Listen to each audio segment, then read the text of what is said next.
Capital TV Bihar के खास bulletin खबरें दिन भर में, और मैं हूं आपके साथ मुस्कान। खबरों का सिलसिला शुरू करने से पहले आज की कुछ मुख्य हेडलाइंस पर नजर डालते हैं। दूसरी समन के बाद आज ईडी के सामने पेश नहीं होंगे तेजस्वी यादव, बताइए वजह। तेजस्वी का आरोप, भाजपा करती है राम मंदिर पर राजनीति। पलटे जीतन राम मांझी, के पाठक को बताया अच्छा अधिकारी।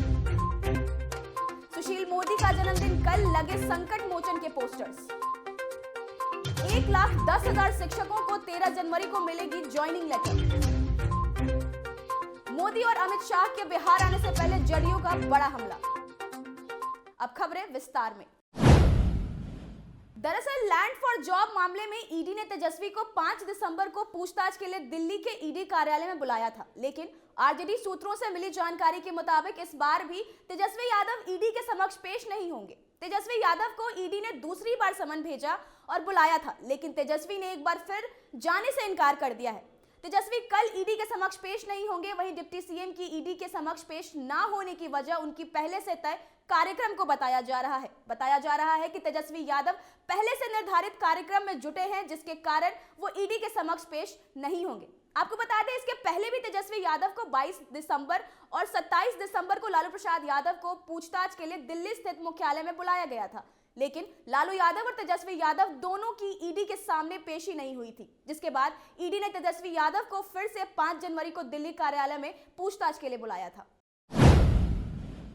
राम मंदिर को लेकर सियासत में काफी हलचल मची हुई है। लगातार बयानबाजियों की बारिश की जा रही है। इसी क्रम में बिहार के डिप्टी सीएम तेजस्वी यादव ने राम मंदिर का बहाना लेकर भाजपा और पीएम मोदी को निशाने पर लेते हुए कहा है कि भगवान राम चाहते तो हर जगह अपना महल नहीं बनवा लेते, लेकिन मोदी इस हिसाब से दिखाएंगे कि राम भगवान को घर दे रहे हैं, महल बनवा रहे हैं, मंदिर बनवा रहे हैं। उन्होंने कहा कि पीएम मोदी तो राम मंदिर के बहाने अपने ही प्रचार करने में लगे हुए हैं। तेजस्वी ने कहा कि सब बेकार की बात है, श्रद्धा होनी चाहिए, श्रद्धा मन में होनी चाहिए, दिल से होनी चाहिए, नीयत साफ होनी चाहिए। गलत काम करते रहेंगे, पाप करते रहेंगे और राम राम जपते रहेंगे, आप पर कृपा नहीं करेंगे। तेजस्वी ने कहा कि अगर आप बीमार पड़ जाएंगे तो कहां जाएंगे, मंदिर या अस्पताल?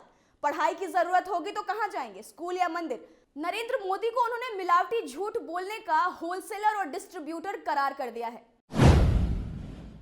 बिहार के पूर्व मुख्यमंत्री जीतन राम मांझी अपनी बयानबाजी के लिए जाने जाते हैं।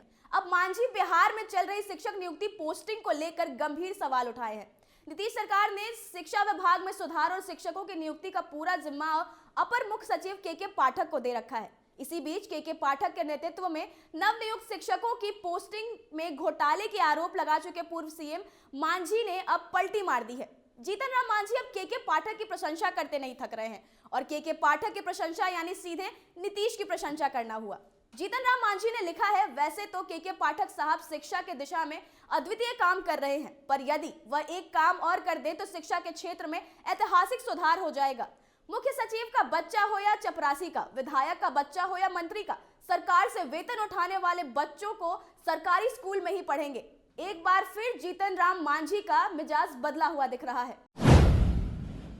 बीजेपी के वरिष्ठ नेता और राज्यसभा सांसद सुशील कुमार मोदी का कल जन्मदिन है। ऐसे में जन्मदिन से पहले पटना में अलग अलग चौक चौराहों पर पोस्टर लगाकर सुशील मोदी को जन्मदिन की बधाई दी जा रही है, लेकिन एक पोस्टर ऐसा भी है जो आकर्षण का केंद्र बना हुआ है। पटना के इनकम टैक्स गोलंबर पर एक पोस्टर लगाकर सुशील मोदी को जन्मदिन की बधाई दी गई है। इस पोस्टर में सुशील मोदी को बिहार बीजेपी का संकट मोचक बताया गया है।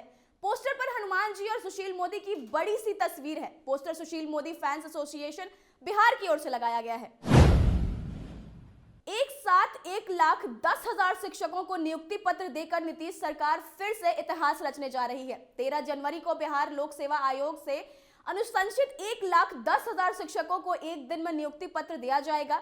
इस दिन अपराह्न 3 बजे मुख्यमंत्री नीतीश कुमार गांधी मैदान में आयोजित समारोह में 25,000 शिक्षकों को नियुक्ति पत्र देंगे। शेष 85,000 नवनियुक्त शिक्षकों को जिला मुख्यालय में प्रभारी मंत्रियों द्वारा नियुक्ति पत्र दिया जाएगा। इससे पहले पिछले साल 2 नवंबर को 1,12,000 शिक्षकों को नियुक्ति दिया गया था।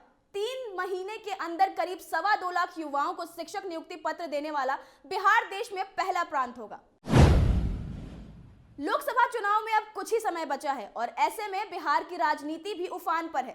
सभी पार्टियों की अपनी अपनी तैयारी चल रही है, सभी ने कमर कसनी शुरू कर दी है। तो वहीं बीजेपी की तरफ से कई रैलियों की तैयारी की जा रही है, जिसमें बीजेपी के बड़े नेताओं के शामिल होने की खबर है। जानकारी के अनुसार प्रधानमंत्री नरेंद्र मोदी, पार्टी के राष्ट्रीय अध्यक्ष जेपी नड्डा और गृह मंत्री अमित शाह बिहार दौरे पर आएंगे। वहीं बीजेपी के बिहार आगमन पर जदयू ने निशाना साधा है। नीरज कुमार ने कहा कि भाजपा के नेता को आना ही चाहिए। 9 साल बेमिसाल का नारा देते हैं लेकिन कहीं नजर नहीं आता, कहीं दिखता नहीं है 9 साल बेमिसाल। उन्होंने कहा कि प्रधानमंत्री जी बिहार आएंगे, ये तो स्वाभाविक है, अपनी पार्टी का कार्यक्रम करने का उनका अधिकार है। पीएम मोदी जरूर आए बिहार, लेकिन अमित शाह जब आते हैं तो हम बड़ी परेशान हो जाते हैं। ब्रिटिश हुकूमत के दौर से चले आ रहे दंड कानूनों की जगह बनाई गई न्याय संहिता इसी महीने गणतंत्र दिवस से पहले लागू करने की तैयारी की जा रही है। अधिसूचना के साथ ही गैर संगीन अपराध के तहत जेल में बंद करीब 82,000 कैदियों की रिहाई प्रक्रिया शुरू हो जाएगी। इनके होली से पहले जेल से बाहर आने की संभावना है। बिहार की जेल में इस वक्त 64,000 कैदी बंद है। विभिन्न राज्यों के जेलों में बंद कैदियों की कुल संख्या में करीब आधे गैर संगीन अपराधों के कैदी हैं। जिनके पास जमानत के पैसे नहीं होंगे, उनके लिए सरकार ने विशेष फंड की व्यवस्था की है। केंद्र और राज्य सरकार ऐसे कैदियों की जमानत राशि जमा कराएगी। राज्य में कोरोना के किस वेरिएंट से लोग संक्रमित रहे हैं, इसे पता करने के लिए जीनोम सीक्वेंसिंग करनी होगी। इसके लिए कम से कम 40 सैंपल चाहिए, इसीलिए जांच की संख्या बढ़ाएं। ये निर्देश बुधवार व स्वास्थ्य विभाग के अपर मुख्य सचिव प्रत्यय अमृत वीडियो कॉन्फ्रेंसिंग से समीक्षा बैठक के दौरान मेडिकल कॉलेजों के प्राचार्य, अधीक्षकों, सिविल सर्जन, डीपीएम आदि को दी है। IGIMS में जिन सीक्वेंसिंग की व्यवस्था की गई है, उप मुख्यमंत्री सह स्वास्थ्य मंत्री तेजस्वी यादव ने मिशन 60 और मिशन परिवर्तन की सफलता के बाद हाल ही मिशन बुनियाद की शुरुआत करने की घोषणा की है। इसका मकसद है प्राथमिक स्वास्थ्य केंद्र और अतिरिक्त स्वास्थ्य केंद्रों के बुनियादी ढांचे को सुदृढ़ करना। खासकर ग्रामीण इलाकों के PHC और RPHC में मिशन बुनियाद की शुरुआत करनी है, जिससे ग्रामीण इलाकों में रहने वाले मरीज को बेहतर चिकित्सा की सुविधाएं मिल सके। साहिबगंज में हुए 1000 करोड़ रुपए के अवैध खनन मामले में झारखंड के मुख्यमंत्री हेमंत सोरेन की मुश्किल बढ़ गई है। बुधवार को प्रवर्तन निदेशालय ED ने सोरेन के मीडिया सलाहकार अभिषेक प्रसाद, साहिबगंज रामनिवास यादव, आर्किटेक्ट विनोद कुमार, बिहार के कटोरिया के पूर्व विधायक पप्पू यादव के घर छापा मारा। कार्रवाई झारखंड और राजस्थान दोनों जगह हुई है। सोरेन के बरहेट विधायक प्रतिनिधि पंकज मिश्रा, प्रेमकास समेत कुछ अन्य इसी मामले में पहले से जेल में हैं। इनसे पूछताछ के बाद ये कार्रवाई की गई है। राजद विधायक फतेह बहादुर सिंह ने कहा, मैं ऐसी गीदड़ भभकी से डरने वाला नहीं हूं। मैं बहुजन समाज बीच शिक्षा का अलख जगाता रहूंगा। जो भी बहुजनों की बेहतरी में जुटे उनको मनुवादी, पाखंडी, सामंत लोग शुरू से डराते रहते हैं, लेकिन वे नहीं डरे। हमारी रगों में गौतम बुद्ध, सम्राट अशोक, ज्योतिबा फुले, जगदेव प्रसाद, सावित्रीबाई फुले के खून दौड़ता है। आज की खास बुलेटिन में इतना ही। देखते रहे कैपिटल टीवी बिहार। धन्यवाद।